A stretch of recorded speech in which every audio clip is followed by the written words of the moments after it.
Mr. Lew, the President has proposed in his budget to let the Bush tax cuts for the wealthiest 2% of Americans expire at the end of 2012. Correct. Now, a few months ago, when the Democrats controlled the House, when Democrats had a larger majority in the Senate, the President conceded that point to the Republicans and extended the tax breaks for 2 years. Why do you have any belief whatsoever, and maybe my Republican colleagues would like to chime in on this, that in fact these tax breaks will be terminated when Republicans who are adamantly for these tax breaks are in power in the Senate?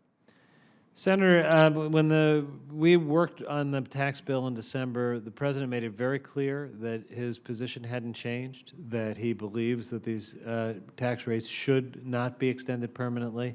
In the context of trying to work together to do something that was very immediate so that we'd have economic growth this year, not have a tax increase this year, we had a 2-year extension. This is consistent with the position he took then, and we're going to... But I asked you a question, given the dynamics of politics when Democrats controlled both bodies, I don't think any of my Republican friends would disagree. Ain't going to happen. But I think there were very few who predicted that the tax agreement would happen. So I think in the area of predictions, lots of time... Well, many people did not predict that that tax agreement, which gave hundreds of billions of dollars in tax breaks to the top 2%, would have happened. Many of us wish it did not happen. Let's talk about Social Security. When the President ran for office, he was very clear in saying that Social Security has been an absolute success for the last 75 years, is vital to the well-being of the working people of this country, and campaigned in saying that he wanted to extend the life of Social Security and its financial solvency by lifting the cap on taxable income coming from people who made more than $250,000 a year. He saw that as the solution. He saw that as fair. I happen to agree with him. Is that still his position? You know, Senator, I think what the President said is that he thinks we ought to work together on a bipartisan basis. No, I asked you a question. Is that still his position? You know, I think his position, as he stated it then, that there is room to raise the cap, and that will help extend solvency. That will extend it. That will solve the problem. The challenge we're going to have to work together for a bipartisan solution is going to be to find something we can all agree on. And I think he's tried to indicate that it's not necessary to cut benefits for current retirees or to slash benefits for the future. And, and that's a framework for a conversation. A framework for a conversation. Let's stay on that point a little bit. Is the framework for a conversation cutting benefits for younger workers?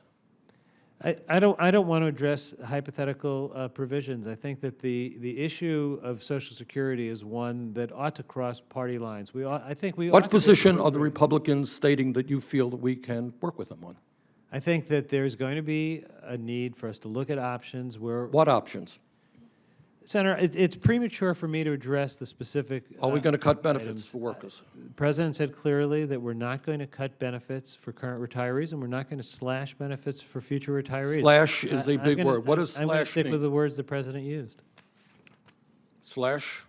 Well, we can cut. You can cut, but not slash. Let me ask you this question Senator, on Social Security. I really think I should leave the President's words to stand. All right, let me ask you this question. Social Security, which is funded by the payroll tax, contributed 1 nickel to the deficit of this country. Social Security is fully funded through 2037. Has it contributed 1 nickel to the deficit? No, it's actually been helping with That's the right. deficit. Yeah. If Social Security hasn't contributed 1 nickel to the deficit, why are we looking at it within the context of deficit reduction? I agree, Senator. I've said 4 times at this hearing, it shouldn't be looked at in that context. Okay. How many years will Social Security pay out every benefit to every eligible American? If we take no action, the trust fund is exhausted in 2037. So that is another 24, and there are varying opinions on you, 23, 24 years. I mean, these some numbers, say longer. when the trustees do new estimates, the numbers Right. could change. Yeah. Exactly. Yeah. At which point it would pay out about 75 or 80% of all benefits. How does Because current revenue will fund benefits, correct? Right. How does that issue of paying out every nickel owed to every eligible American for the next 23, 25 years, whatever it may be, compare to the fact that in real terms, unemployment today, in terms of official plus people who have given up looking for work, people who are working part-time who want to work full-time is at 16%. I mean, is that more of a crisis than worrying? If Mr. Chairman, should No, you're obviously free your to time answer is the up. I'm question. looking for a direction as to whether I should go on. Yeah, you answer the senator's Senator, the president has made clear that he views getting the economy moving, creating jobs as an immediate priority. This whole budget is built around the premise that we need to build an economy for today and for the future to create jobs.